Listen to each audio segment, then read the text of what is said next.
What's going on, guys? Matt here, back again with another video. Episode 3 of the Market Watch series, where we go through market moves and analyse and see how players' cards have moved based on news and events.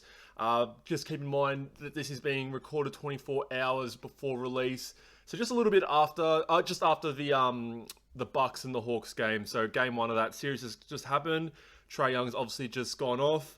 But before we start, smash the like button and hit subscribe if you're enjoying the sports card content, and let's just get straight into it. So the first player that we are going to be speaking about today is Trey Young. So in my first Market Watch video, I did highlight Trey Young and how his cards haven't really moved.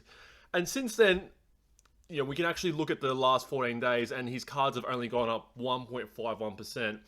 So you might look at this and think, with the way Trey's been performing, he's probably been the best playoff performer in the playoffs. I'm trying to think who else would probably be up there. Maybe DeAndre Ayton and Devin Booker would be there as well.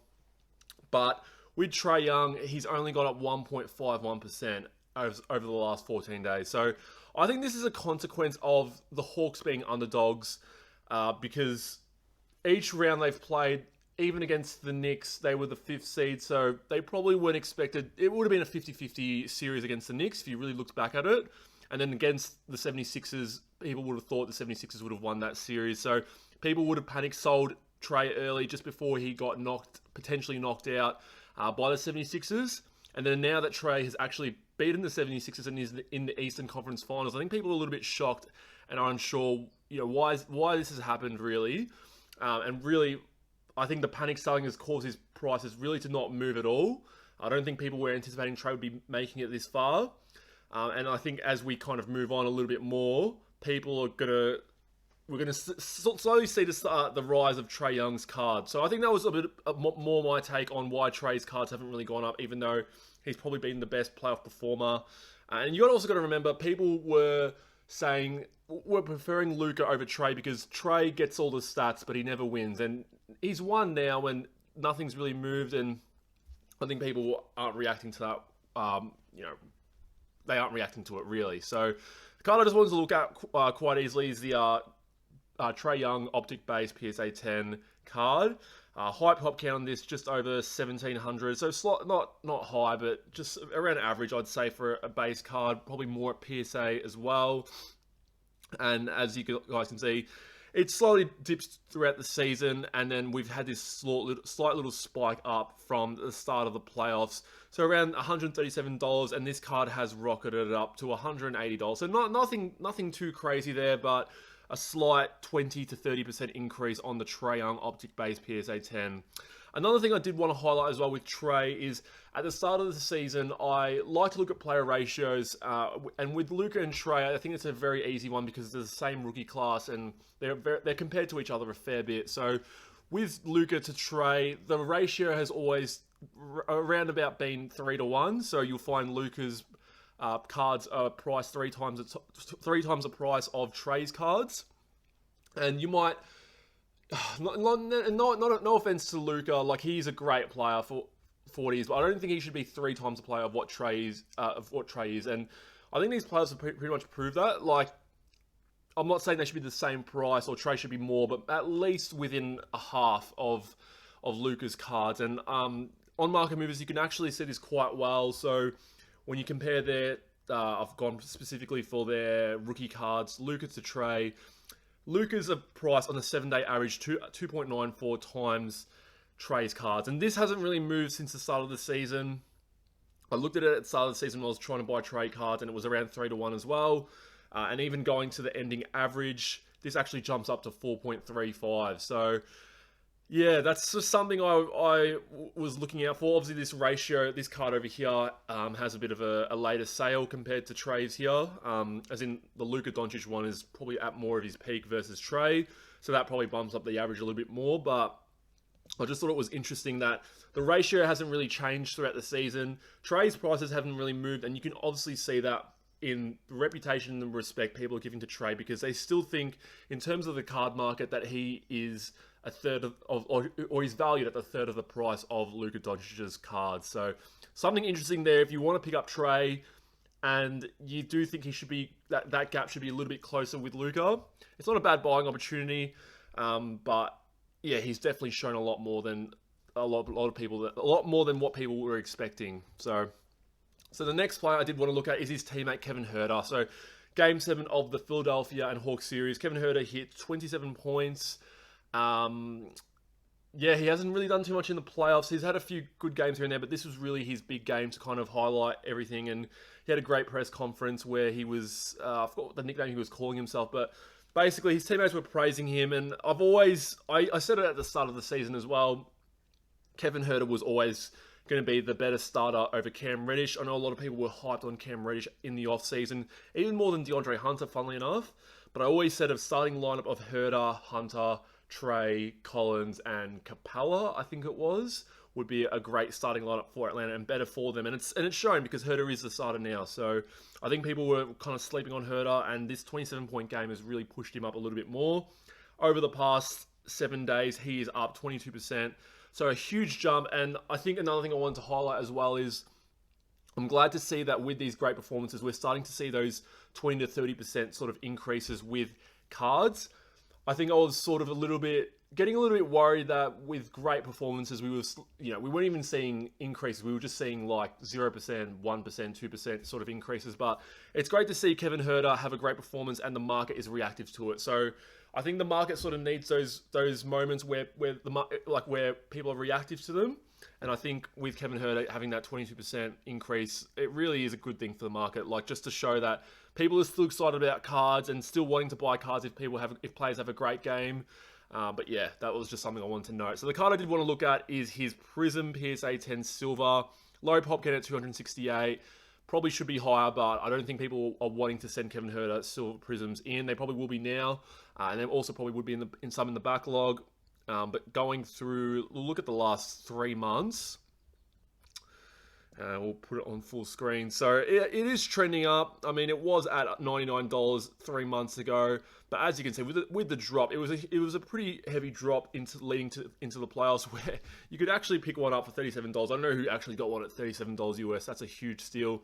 Even $59 is a huge steal for a PSA 10 out there. But now it's up to $150 US. So that huge spike there from around 100 to 150 within the span of a week, I think is a big win, especially for the Kevin Huerter collectors and investors more specifically. So the next player I wanted to look at was probably the biggest winner out of more the reactive sort of games that I would have seen, and that's Terrence Mann. So Game 6, I think, of the Jazz Clippers series. I don't know I think it was Game 6, I'm pretty sure, but Terrence Mann hit 39 points to, upset the Jazz in that game and essentially, and knock them out. So I know a lot of people have been saying that it is the best time to sell Terrence Mann right now. I have been putting up my Terrence Manns now, but a lot of people are saying that Terrence Mann, this is a one and done game, that he won't do this sort of stuff again. And I think that's a bit of a.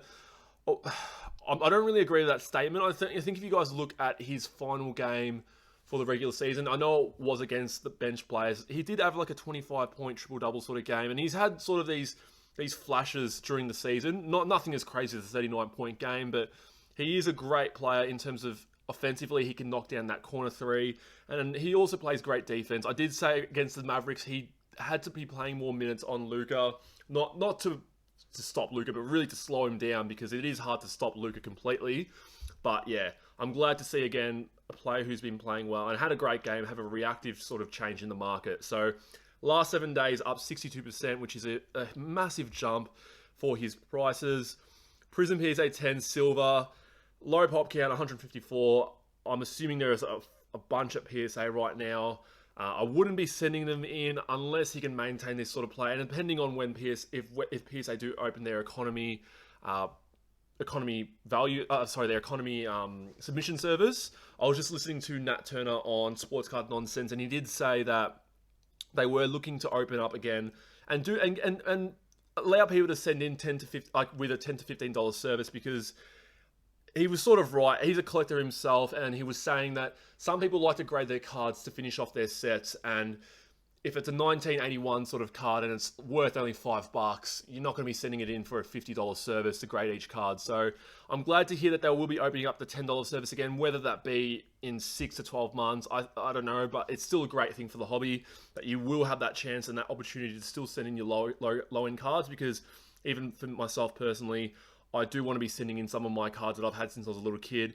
And it's not for value or anything, but I just want to get my cards into a slab itself, and just so I can just hold it and then see it right there. So 7 days ago, Terrence Mann's Prism Silver PSA 10 was going for $130, and that's jumped up to $385. So just under 3 times the price there.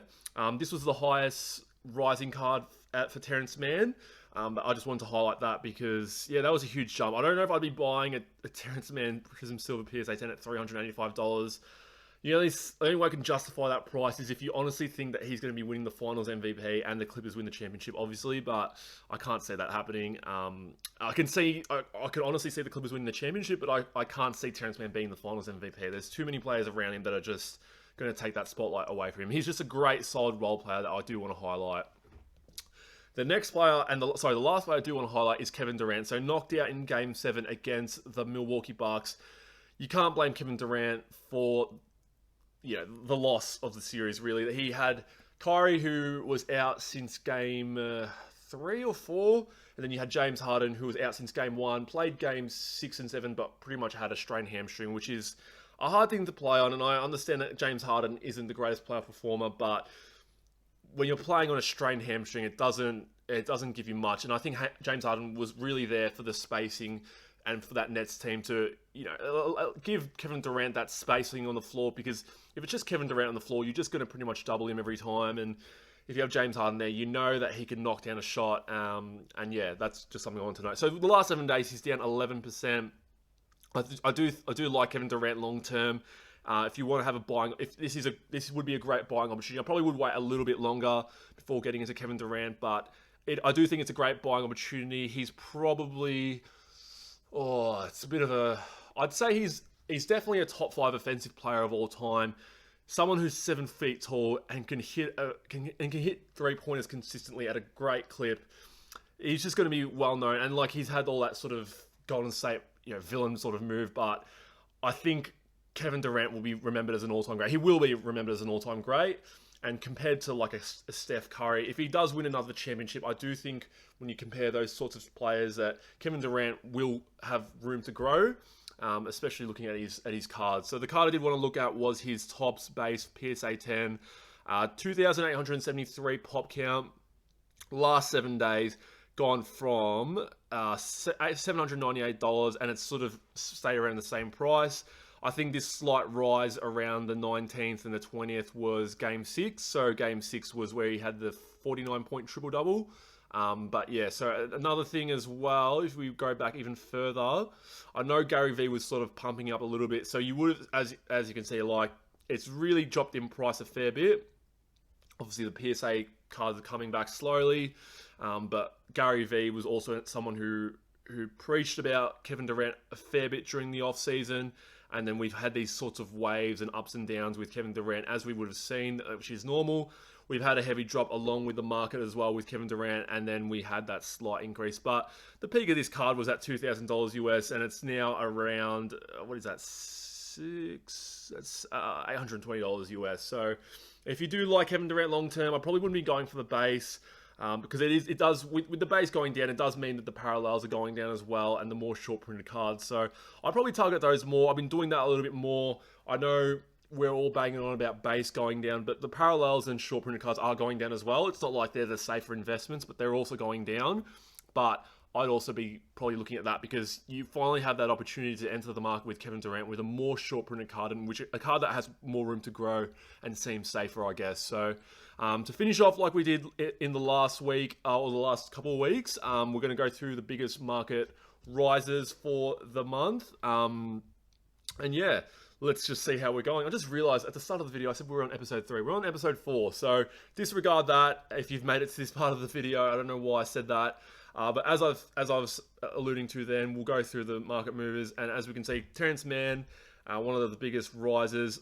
I think when you look at this sort of stuff, look at this column here, which is the number of sales. So I wouldn't be taking into account like a low amount of sales. Terrence Mann's a good one because he's had 294 sales. So you can see like it isn't just one sale that throws off the data and then makes them the biggest riser. You could have like a Akira Lewis Jr. Prism card go for $100, like a base card go for $100, and then that's enough to make him one of the biggest market movers. So I'd look at the number of sales and then look at the change as well. So Obi Toppin's a riser there, as we can see. Terrence Mann has gone up. Cole Anthony there as well. Cameron Payne. I'm surprised that Cameron Payne's actually in market movers, but I'm glad to see he's on it. Wander Franco's on it. So I know I've been listening to some, I'm not a baseball guy, but listening to some podcasts, and he was a number one prospect. He finally got called up, played his first game. So 37% increase there. Bukayo Saka, I don't know if I'm saying that right, but he's gone up 37%, got man of the match against Scotland, I think it was, or whoever they played in their last game. But yeah, had that man of the match there. We keep going down. Gardner Minshew, glad to see he's up there as well. Matthew Stafford's still going up. Kevin Huerter's made an appearance there as well. Kai Havertz as well. Tyrese Maxey, so I think people are really happy with Tyrese Maxey. Maybe they're projecting as well that Ben Simmons will get traded, so Tyrese Maxey will fill that starting point guard role, and then you see that increase. But I wouldn't be surprised to see it decrease and then a little bit of an increase before a potential trade happens. DeAndre Ayton, good to see him here because he was one who hadn't really moved. So this is where I'm expecting like a Trey Young to be here, but obviously as I showed you guys, he's just pretty much stayed the same price. So I'll be expecting him to be there in the next week, provided that, well, the Hawks aren't going to get swept. So provided that Trey Young is still in the playoffs within the next week, which he will be. So yeah, Patrick Williams is there, DeAndre Hopkins, Carson Wentz.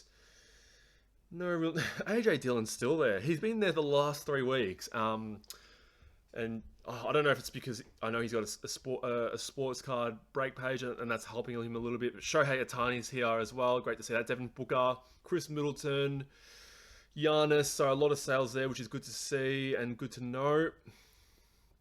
And as we go down furthermore, nothing else I really want to note there. But good to see a little bit of green again. So I think each week we're slowly starting to see a bit of a bounce back in the market, which is good. But let's go into the biggest losers for the week. So I don't know who the first few are. Isaiah Stewart's there. Biggest loser, Pokuševski's there as well. Mukoko, he's a soccer player. I don't know which team he plays for. Pedri. Jordan Clarkson's there. Utah got knocked out. Makes a bit of sense, but only 8 sales. Kemba Walker recently got traded to the OKC Thunder. 16 sales, so again, can't read into it too much. Joel Embiid's a big one there. 100 sales. I think it was the runner-up in the MVP. And didn't have a great sort of. Ben Simmons got a lot of the hate, but Joel Embiid deserves some of that as well. Donovan Mitchell, a lot of sales there and a huge drop. So that's being knocked out. That's showing that the prices are dropping. So some stuff that we can sort of predict. Kawhi, who's down 18%. I know the Clippers have moved on, but Kawhi is injured with an ACL strain, projected to come back in Game 3.